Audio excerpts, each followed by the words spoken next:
What if I told you that the richest man who ever lived was not a tech billionaire, not a European king, but an African emperor from the 14th century? His wealth was so vast that historians still struggle to calculate it today. His name was Mansa Musa, and his riches once shook the world. Mansa Musa ruled the Mali Empire, located in West Africa, during the early 1300s. At its height, Mali was one of the largest and most powerful empires on Earth, stretching across vast lands rich in natural resources. But Mali's true power came from two things the world desperately needed: gold and salt. At the time, gold was the backbone of global economies, and Mali controlled more than half of the world's known gold supply.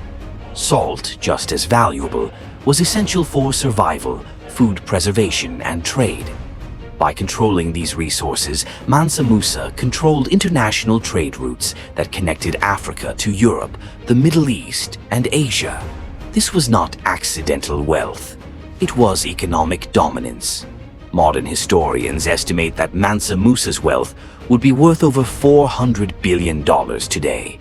But even that number falls short. Why? Because his wealth wasn't just money, it was resources, land, trade control, and influence. Simply put, there has never been anyone like him. In the year 1324, Mansa Musa set out on a religious pilgrimage to Mecca. But this was no ordinary journey. He traveled with over 60,000 people, thousands of soldiers, servants and officials, and hundreds of camels, each carrying loads of pure gold. As he passed through cities like Cairo, he gave away gold generously to the poor, to traders, to rulers. And that's when history took an unexpected turn. Mansa Musa gave away so much gold that the value of gold in Egypt collapsed.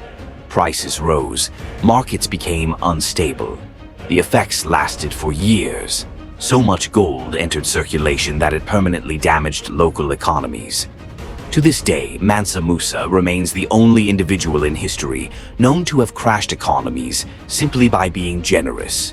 News of Mansa Musa spread across continents. European mapmakers began drawing Africa differently. On medieval maps, Mansa Musa was often shown seated on a throne, holding a massive nugget of gold. Africa was no longer ignored. The world had taken notice. But Mansa Musa's greatest legacy was not his wealth. It was what he did with it. He invested heavily in education, architecture, and religion. Under his rule, cities like Timbuktu became global centers of learning. Scholars traveled from across the Islamic world to study law, mathematics, astronomy, and literature. Africa was not just wealthy, it was educated. After Mansa Musa's death, the Mali Empire slowly declined. But his legacy remains undeniable. He shattered the myth that Africa was poor or undeveloped before colonization. Mansa Musa proved that Africa once stood at the very center of global civilization.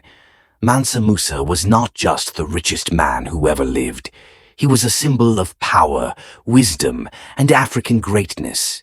And his story is one the world should never forget.